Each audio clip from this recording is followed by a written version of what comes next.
When you're following your heart, this is a lifelong journey. So you can't fail. You will be invincible. You have this energy and this passion that you might not have had previously. And it's going to be infinitely renewed. Like you'll have an infinite source, an infinite renewing of this energy, of this passion. Hello. Welcome to the place for offbeat health professionals who have bravely swapped their healthcare hats for non-clinical creative caps. I'm Caitlin, a psychologist turned copywriter, and this is Healers with Hustles. Now, my guest today, Trang Nova, who is a speaking coach for entrepreneurs who want to speak with confident authority so they can be recognized as visible leaders in their business and on stages. Through Trang's lifelong journey from being a withdrawn introvert, to now being featured on global platforms like TEDx and Medium, she realized that speaking is a skill that can be mastered by anyone, not just those whom it comes naturally. So now she's on a mission to help others harness the power of their voice. Amazing. Well, welcome to the podcast, Trang. I'm so happy you're here. Before we hit record, we were having like a big chat about like the about the profession, like identity in particular, what it means to be a healthcare professional and like step outside and do something totally different. And so I'm really keen to hear all about your story because you were a physio originally, right? Yeah. Well, firstly, Caitlin, thank you so much for having me on the podcast. It is a joy and a delight to be here. And yeah, we were talking so much even before we started recording, and we're like, this is already the conversation that could be on the podcast.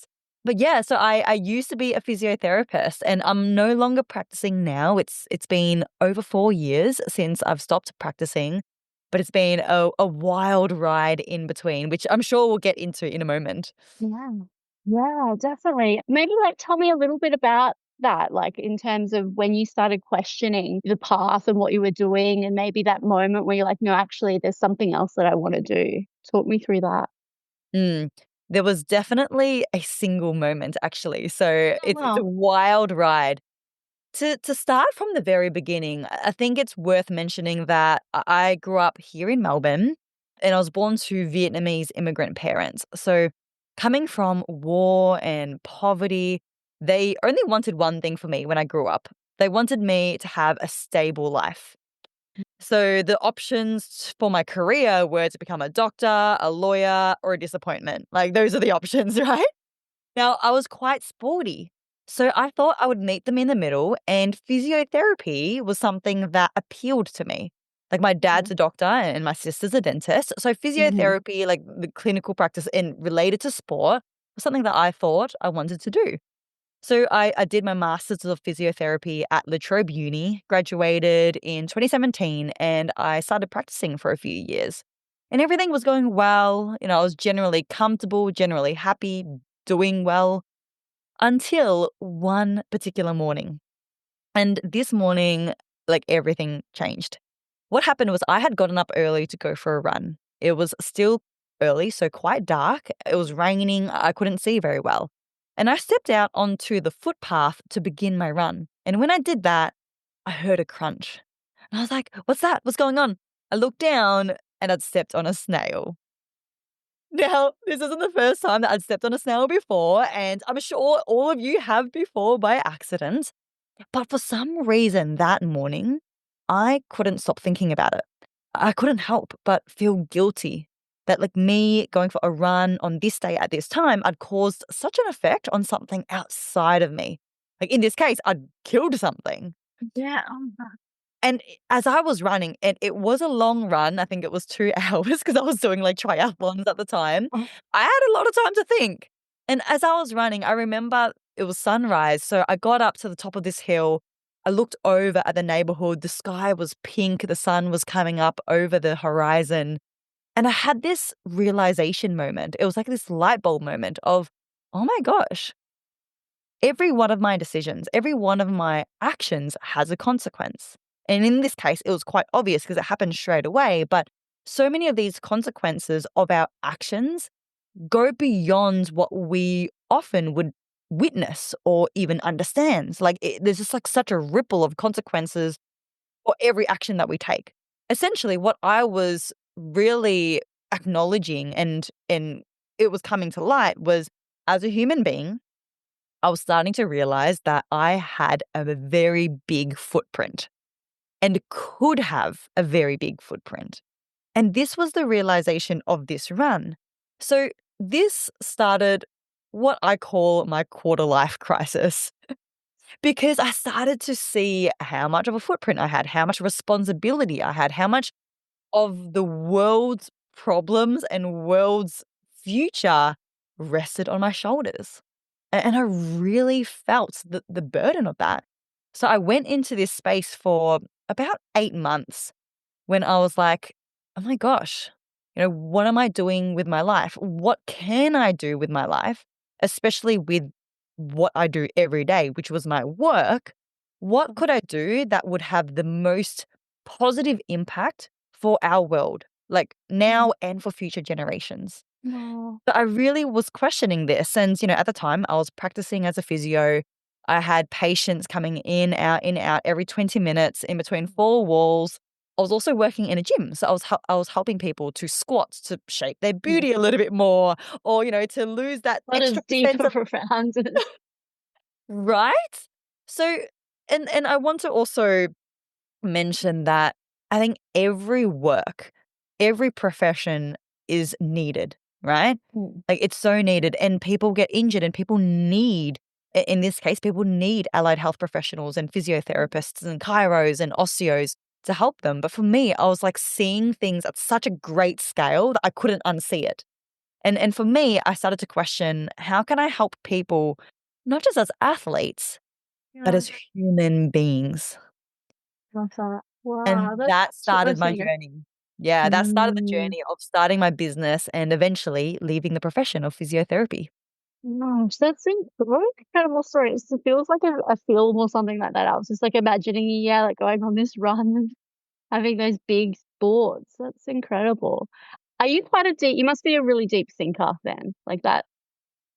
I'd say sometimes actually, like Yeah.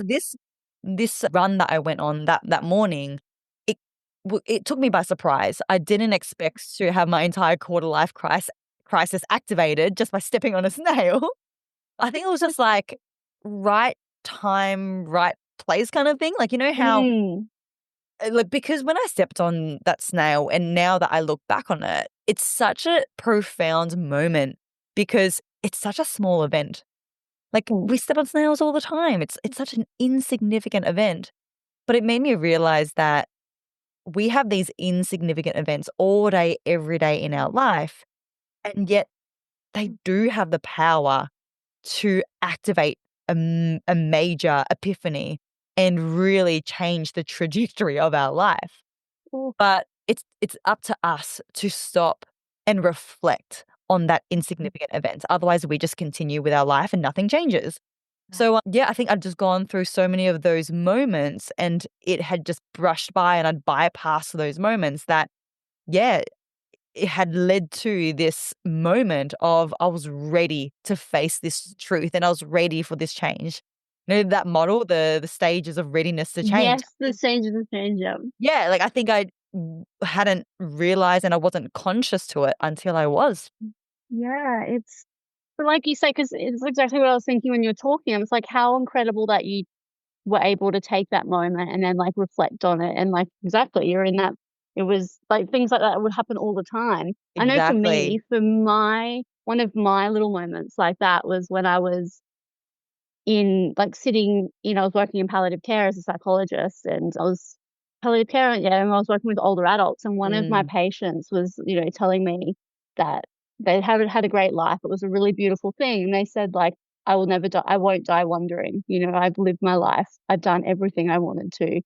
I've lived a fulfilled life. And I think that was like a little seed and it was like in the back of my mind. And I kind of went through pushing through burnout, like as health professionals do. And then it reached a point where that like kept on floating back to me. I'm like, what else do I want to do? And mm, like I've always loved writing. And then I found out about copywriting and like the rest is history. but of course, like that history of it's like quite a bit of a challenging thing to go from healthcare professional to like creative or doing something totally different. Like, what was that Yeah. experience like for you? What were some of the challenges? So many.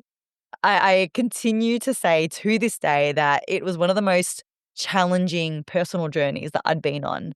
I think luckily I already had a base of coaching.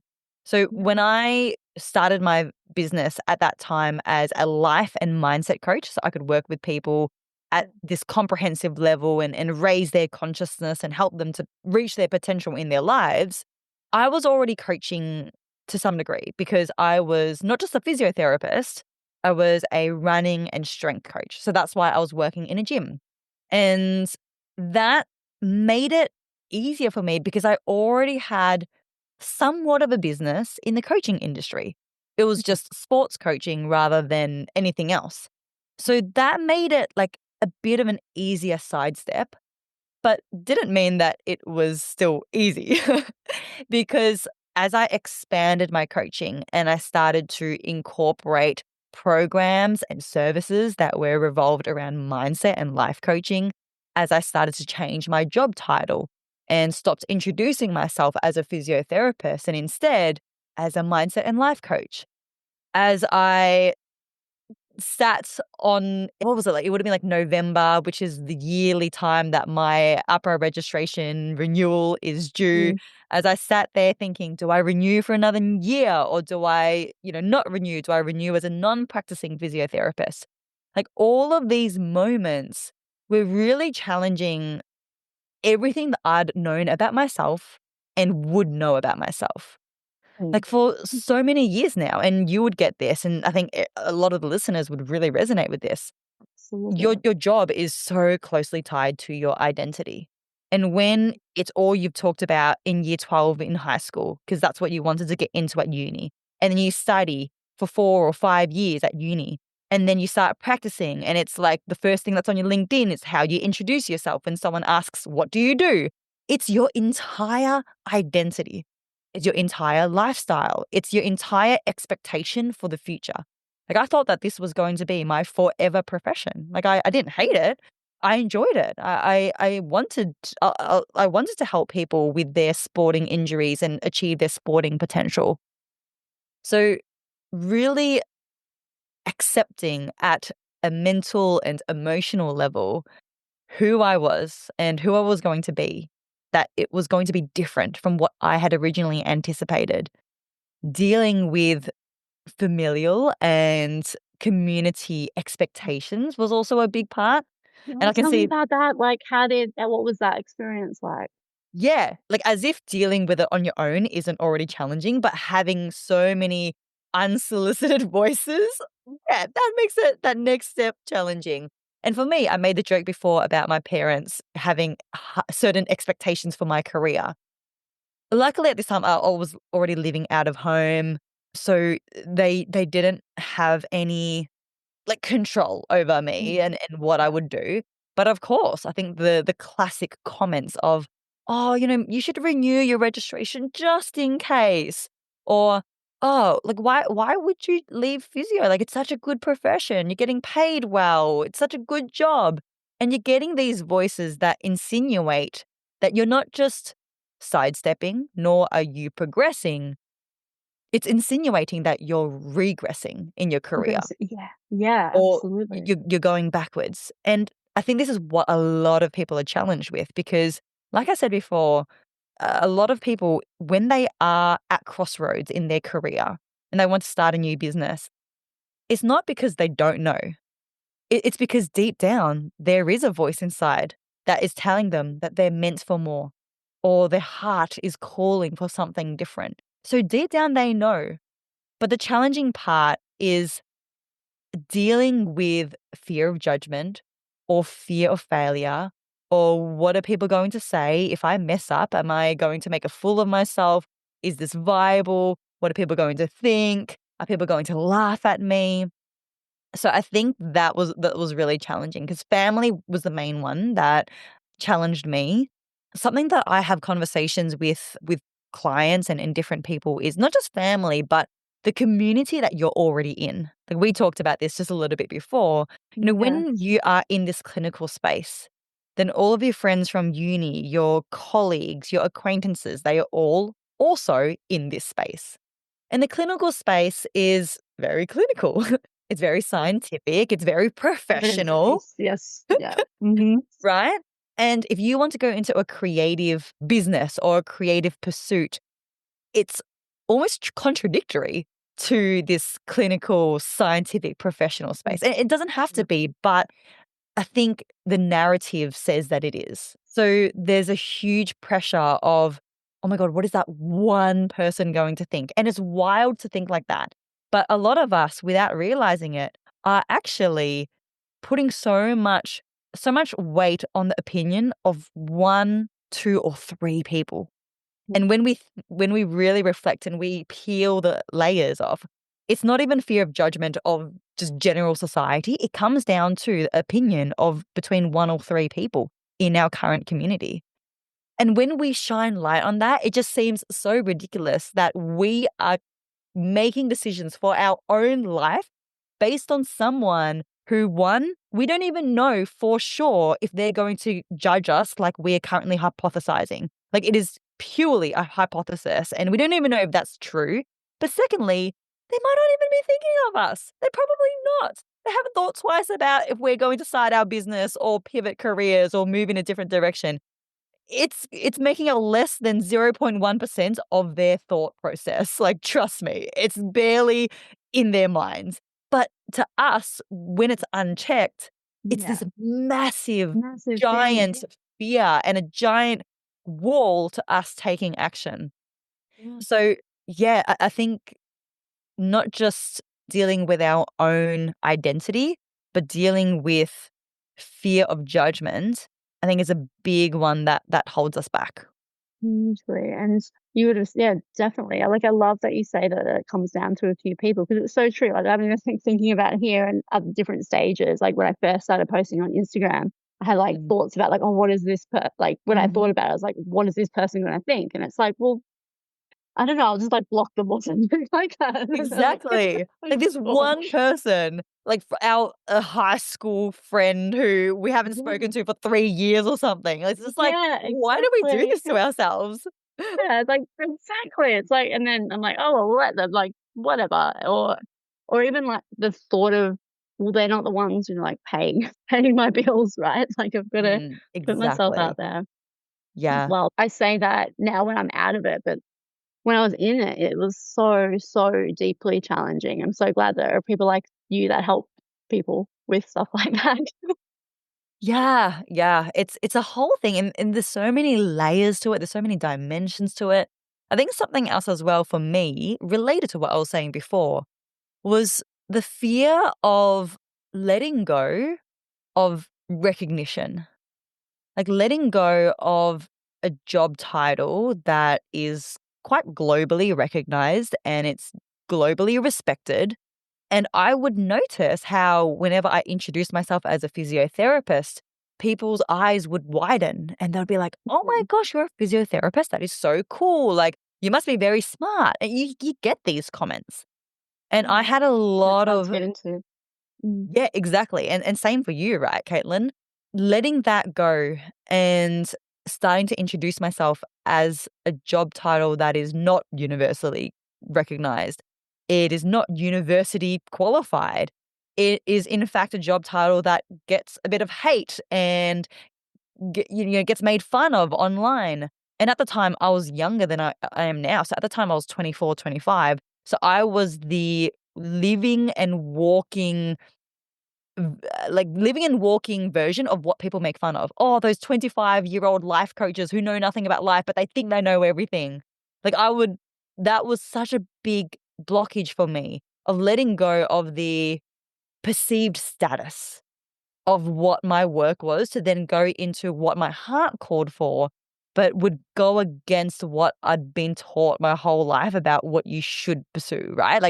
Like I said, my parents coming from war and poverty, it's about a stable life. It's about setting yourself up to have a good career, like having a stable income. So I had to rewrite that narrative and I had to do a lot of inner work to let go of my ego, and choose what was right for me. That would take, yeah, it would have taken so much courage, particularly. But I think, yeah, you're right. Like, it's not just your own narratives; it's like your family, like culture, all of that, like that is Mm, there, and it's to buck, the trend and do something totally different. yeah. It's incredible. And Yeah. I'm just thinking, like, how wise. Yeah, 25, but you're very wise and still are. So, Oh, thank you, Caitlin. Yeah, I'm very grateful because while I was doing my strength and running coaching, I was already somewhat running my business, right? So yeah, I was already working with a life and business coach. yeah. And that was such a lifesaver for me, I believe, because I believe if I weren't working with him at that time, I would have Mhm. eventually, sooner or later, given up and gone back to physiotherapy. Like, I know for a fact that there were multiple moments along the journey that I was ready to throw in the towel. And Mm. those moments were critical. It was like crossroads of, am I going to choose this path or that path? Am I going to go back to what is comfortable and what is safe, or continue down the path of what is not comfortable and what is scary, and like, I just want to get out of here, and it's dangerous. It's not safe.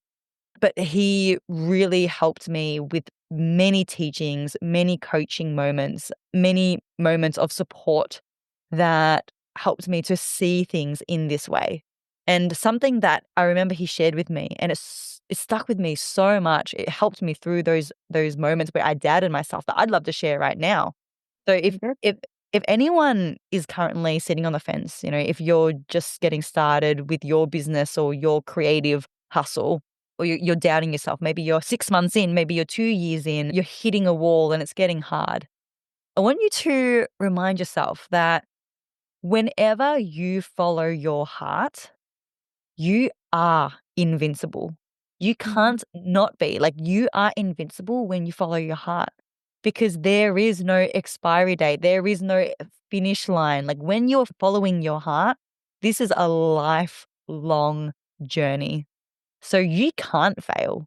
You will be invincible. You have this energy and this passion that you might not have had previously, and it's going to be infinitely renewed. Like, you'll have an infinite source, an infinite renewing of this energy, of this passion. You rise up time and time again until you get to where you want to go. And this belief system, whether it's true or not, I mean, there is no one who can truly say if that's scientifically fact, but that belief system is what I believe what got me through, and it has gotten me to where I am today. Well, I'm so glad that you had that. I had a question. Yeah, like, I had a question in there, like, a little while ago about that, because you seem like you have this incredible energy, like, you're so confident, you're, like, radiate, like, I don't know, I've just got, like, almost permanent goosebumps when you've been talking. But that's probably not how you've always been, right? Like, tell me about, like, rejection, tell me about, if that's okay to talk about, like, Of about course. all of that other side of things. Yeah, absolutely. This is a big part of what I love to talk about because, like you said, and like so many people say, I do come across as very confident, very extroverted, very natural when it comes to speaking, but that's not the case. And I'm the same as you. I am introverted more than I am extroverted. Yeah. So, as I said, I was born to Vietnamese immigrant parents. Growing up, I learned how to speak Vietnamese before I could even speak English. And in Australia, when you're going to school and you don't know how to speak English, that is challenging. So Mm. I was that kid who would sit in the corner on my own, like, surrounded by other kids playing in what seemed like an alien language. And I remember, even as I learned English and I grew up, even in high school, when the bell rang for lunch, I would rush from my classroom to my locker so I could grab my lunch and disappear. Like, I would rather sit and eat and study by myself than sit and talk with people. So, Mm. yes, I am introverted. I'm not naturally charismatic. I'm not a naturally confident speaker. And even when I started my very first business, I remember looking back over the videos that I created for social media, and I cringe because I had no idea what I was doing. My speaking was not very good. It was pretty terrible. But now, yes, like I am a speaking coach and I am a TEDx speaker. How? Yeah. My secret is this: I've simply spent more hours working on my speaking than most people would reasonably expect. Wow. And that is something that I would love for everyone to take on because speaking is a skill. And just like any skill, whether it's riding a bike or playing the piano, anyone can learn, practice, and master that skill. You don't have to be born good at it to get good at it. Anyone can master a skill. Well, you said that's a skill because is that a common objection that you get? Like people say, "Oh, I'm not a good speaker. Like I've never been a good speaker." Like it is something that you're born with. Like you're born with brown hair, and then that's Mhm. it, kind of thing. All the time. That's one of Mm. the most common objections or comments that I get of, "Oh, I'm introverted or I'm not Mhm. naturally a good speaker." And I'm like, "Hey, I wasn't either." And that's why I like to share that story because it shows Yeah. that we don't have to be a naturally charismatic and confident speaker. Anyone can become a great speaker. And this isn't just if you want to be a speaker on stages. Like if Mhm. you are a Oh, business I like owner, that. Yeah. Yeah. if you are anyone who opens up your mouth to speak to colleagues, team members, you have meetings for collaborations, you have clients, you need to do marketing on social media, you need to make sales, you need to negotiate deals. Even if you're not in business, hey, like even if you are a teacher and you teach your students, you're a friend who needs to Mm. sit down and reassure her friend because she went through something that was difficult. You're a parent and you're raising children. Like anyone who opens up their mouth to speak to any other human is a speaker. It's super, yeah, so it's because that's the thing, it's what you like, what I initially think when I think of speaking as, yeah, like standing on a stage, presenting to a lot of people, like Mm. running workshops, things like that, but you're so Mm. right, like, anytime we communicate verbally, we're speaking. It's just wild to think that every time we do open up our mouth, how much power every moment of our speaking has. Like in 1 minute, in a one on one interaction, we truly could have the power to make that person's day or to ruin Yeah, their day. yeah, that We have goes the back to what you were talking about at the start about, like, how we all have such a can have such a profound impact exactly. on a Like day-to-day. we could in that 1 minute, we could inspire someone who goes on and I don't know, starts a non for profit and like changes the world. Like you never know what seed you can plant through your voice. But with that in mind, you mentioned before, Caitlin, about rejection, right? Yeah. When we first learn how to walk, when we first learn how to ride a bike, how many times do we fall over? Again and again. And this is not any different with speaking. This is not any different with starting your business and pivoting careers. There are always going to be moments of failure or rejection or people trying to bring us down. And I know you've heard this before, like this is nothing new, but I do want to highlight that because I believe it is so part of the journey. And if you're happy for me to, Caitlin, I'll share a story that really highlights this. Oh, go for it, I love it. A few years ago, just after COVID times, I was doing a talk. And this talk was both live and being live streamed because people were still hesitant to leave their homes at this time. And I remember that this talk was one I was feeling a bit nervous for. I was doing Mm. this talk to a big company. There were, sports doctors and like surgeons in the audience. And I'm just like, little me doing this talk. Halfway through this talk, I said something big and then I paused to let the point land. Lovely. And in that moment that I paused, someone who was on the live stream, who thought they were on mute but weren't, said out loud, "Oh, what a load of bullshit." I died. I wanted to disappear into the ground and never be seen again because the whole audience heard it. How did The it oh, They all heard it. It was very loud. The organizer of the talk, who was sitting at the back of the room, started running to the front of the room to try and desperately mute this thing. And I panicked. I just wanted to get out of there. So I started to skip through slides. I started to rush through the rest of my talk so I could just leave. And that night, as I drove home, I was just sobbing to myself in the car. I thought, I'm I'm not cut out for this. Maybe speaking isn't for me. And that night, I was so close to hanging up my boots and wrapping up my speaking career. But plot twist, hello, I'm still here. So So we yeah, did have a happy what ending happened? because can you believe that 3 days later, someone else messaged me? They emailed me, and it was someone who was in the audience that day. And they emailed me saying, Trang, thank you so much for that talk because what you shared was exactly what I needed to hear on on this day. Like I needed this so much and it's really opened up my eyes. Like I'm starting to get inspired to do things differently. And this was such a pivotal moment because here I was having someone who's told me that they loved my talk.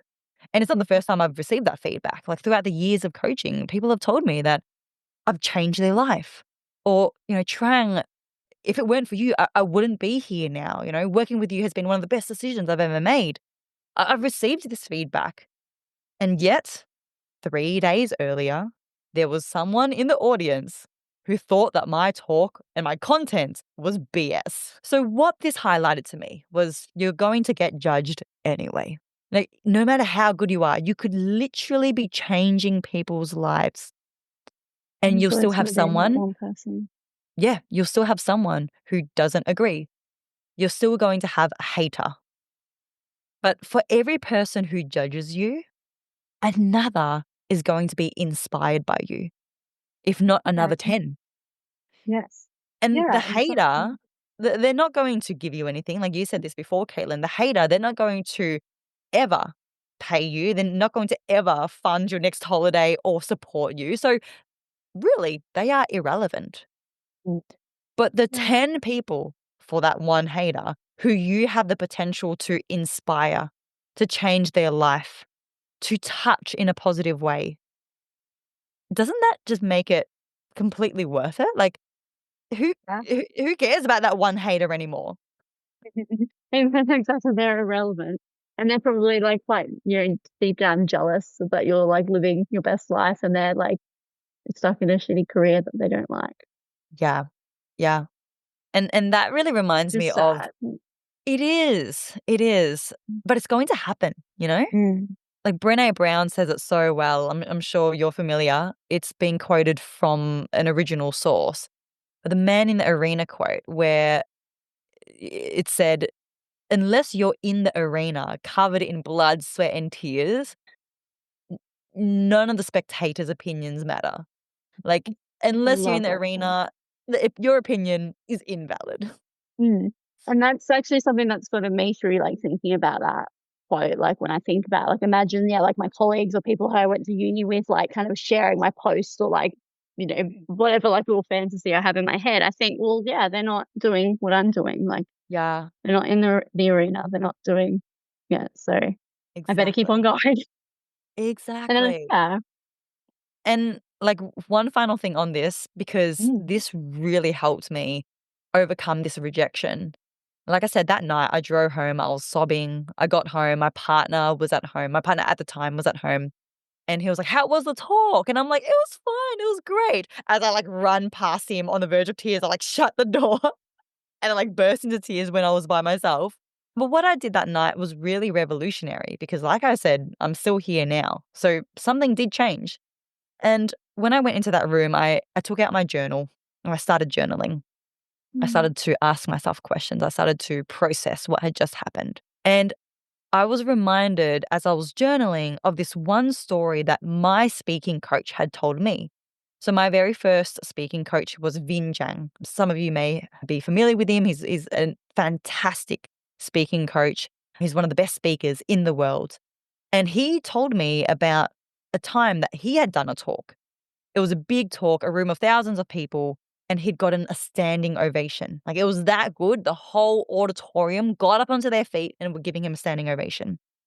And yet, afterwards, during the meet and greet, where the line curled around and there were all these people lining up to meet him and congratulate him and talk to him and ask questions, There was one person in the meet and greet line who'd lined up, waited for however long they needed to wait, only to get to him and be like, "Thank you for wasting my time. That was not what I wanted." And they just stormed off after that. So Vin had told me this story prior, and I remember that story as I was journaling because that felt like what I'd been through. Like I'd had Yeah. someone who really didn't like my talk, and it just felt like I'd been shot, and it was just so awful. I felt humiliated. But what that made me realize was, hey, you could have a whole auditorium of people standing up and clapping for you, and you're still going to have someone who gives you hate. So what that says is it's not invalidating your worth. It's not saying to you that you're not good enough. It's actually the opposite. Because in order for you to even get hate in the first place, in order for you to have had a standing ovation in the first place, you've already made it. You've already made it for you to even get the hate in the first place. Versus if you weren't speaking, if you weren't Mm. speaking to big crowds, if you weren't putting yourself out there, then you wouldn't get the hate, but that means you haven't made it. Oh, you haven't So really, you haven't. this feedback of, "Oh my gosh, maybe I'm not good enough, maybe this is not for me," it actually meant the opposite than what I thought. It didn't mean that I wasn't good enough. It meant that I was doing the You were thing good enough. and I should keep doing it. Nice. Oh, I'm so glad that you did that journaling and you were able to process that event. Yeah. Just imagine you like walking out of the room being like, "Yep, I'm done." I'm like, "I'm all good." I actually was. Like, by the end of that journaling session, I felt a complete shift, and I'm like, "I'm ready for more, like, bring it on." It was wild how quickly things shifted. Incredible. But yeah, wow, what a wild ride, hey, like, you wouldn't have had to put up, like, with that stuff. Health professional, like, it's or maybe it would depending, but it's yeah, Yeah, we're doing really brave big, brave things, and it's we are. We are. really cool. I love, like, everything you've said. I've just been, like, nodding along in agreement. I'm like, "Oh my gosh, it's been, incredible for me to listen to you." I'm like, it really definitely has helped me and really nourished something in me. But what would you tell listeners if maybe they are, like, either worried, not even are worried about what other people think, but, like, more so if they are thinking about something and there is that, like, secret little wish, there's that, like, their heart is telling them to do something else, but they are deeply, deeply afraid. What would you say to them? I would say listen. You have to listen because at the start, it's like this tiny little voice or this tiny little niggle that there's more for you and that you are meant to create this new path for yourself. And it's very easy to ignore it at the start. Mhm. I tried to Wow. ignore it at the start because it was too scary. It would take too much work. It would take too much time. It might not even work out. But only one thing happens when you ignore something that is Mhm. true. It's not going to go away. It's going to persist. And the Mhm. longer it persists, the greater it becomes, the louder it becomes, the more heavy it becomes. So I joke, but also I'm not joking about my Mhm. quarter life crisis because by the end of it, it was so loud that it was affecting my day to day. Like I was waking up feeling Wow. quite apathetic about going into work. I was like, what's the point of all of this? This is not what I want to be doing. And I've had Sunday night blues, but every single night of the week, like it just didn't feel good. And I've had the exact same lesson given to me time and time again in other areas of life as well. Mm. Like, as an example that I think a lot of people would resonate with in my relationship. Yes. Yeah. Like, when there's something that's not quite right and you try to just bury your head in the sand and ignore it, it's not going to go away. No, It it does. only gets Yeah. bigger. That's it. It only becomes more obvious. So, going back to this calling for more, Mhm. I really say listen Mm. because it's not going away and it's Yes. not getting any easier the longer that you wait to pursue that new path. No, it doesn't. Yeah, it doesn't get any quieter.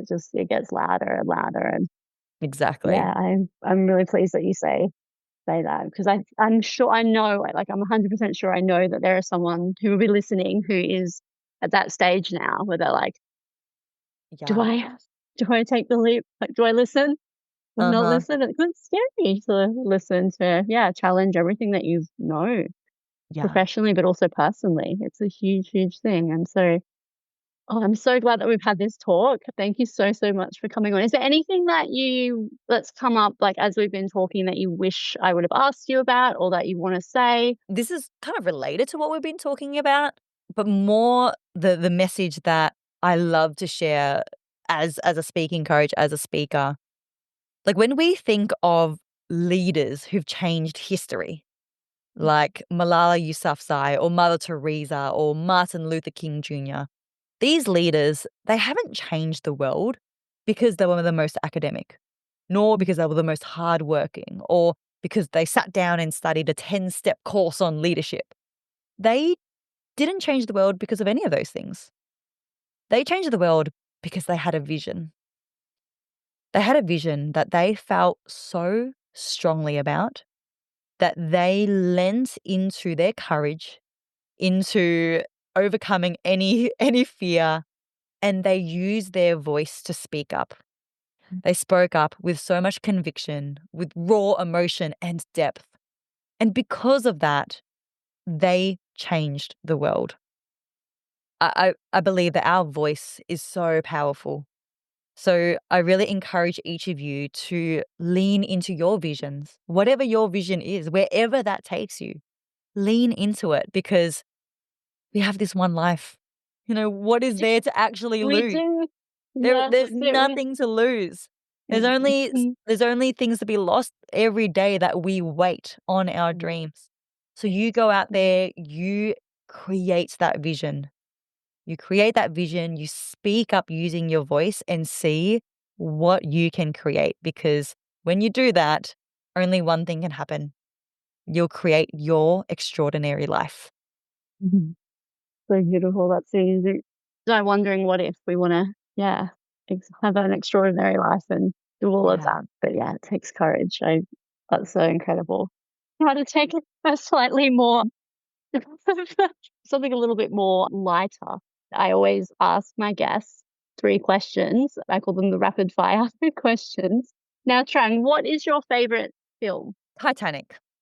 Titanic. Uh-huh. I've been seeing, like, a lot of Titanic recently, randomly, like, ads and stuff. I don't know that it's been on ads or, like, even on Facebook. I don't know why that is. Is there an Oh, anniversary or something coming up of it? I don't know actually. So I can't Maybe it's just say, but I should give the slight backstory to why Titanic's my favorite film. yeah, tell me. I first watched it when I was still in high school. And do you remember back in the day when like Netflix and all those streaming platforms weren't a thing yet? If you wanted to watch a movie, you needed to go down to the video Yeah. store and Yeah. rent a movie. So I'd Mhm. never watched Titanic before, and I actually didn't know the ending of the movie.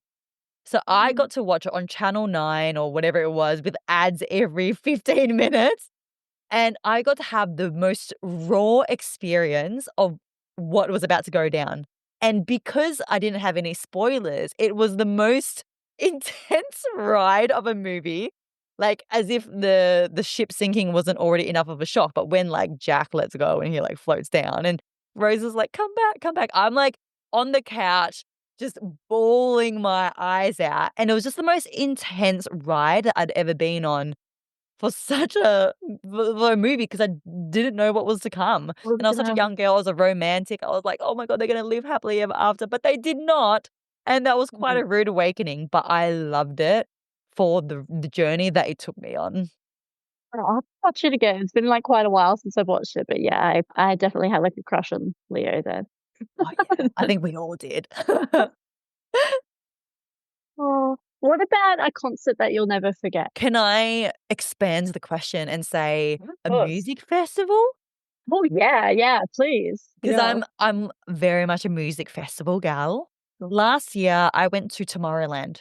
And Tomorrowland is one of the biggest EDM music festivals in the Yeah, world. it It's like is. 200,000 people, 16 stages in Belgium. So I got to, like, have my Euro summer, go to Tomorrowland, have the most ratchet 3 days of my life where I slept a total of, I don't know, 5 hours over 3 days or something, like, it was wild. It was pretty intense. I don't think I'd wanna do that again because it took me a whole week just to feel like myself again after that. But, oh my gosh, like, I love being in a mosh pit. I love having music all around me, like, the visual audio experience is just it takes you to a whole different world. So Yeah. epic. So epic. Wow, that would have been so, so epic. Yeah. There's so many questions there, but maybe for another just Deal, for a different deal. time. What about like what's I always struggle like wording this question. What's like an absurd fact about you or something really quirky that people know about you? That people don't know about me Or you're or like they maybe know about only the me. people closest to Oh, you okay. know about you. Yeah. You know what just came to mind? This makes me laugh because my friends only recently found out about this and they were shook. Yeah. The thing that I do that is very quirky, that is very absurd, is I don't use anything proper to take off my makeup after a long day. I actually use toilet paper as makeup remover because I'm telling you, it works a treat. Like, that stuff is sturdy, it doesn't irritate my face, it's not harsh on my face. Obviously, it's gotta be very sterile. So, I have just been using toilet paper for years and years now as a makeup remover device, and yeah, people are like, "Trang, I think you need to just grow up and maybe get some proper makeup remover," and I'm like, "No, I'm pretty happy with toilet paper, thanks." Oh no, it's just toilet paper. Oh, I use either makeup remover or, yeah, like cleanser or whatever, but I use it o using toilet paper.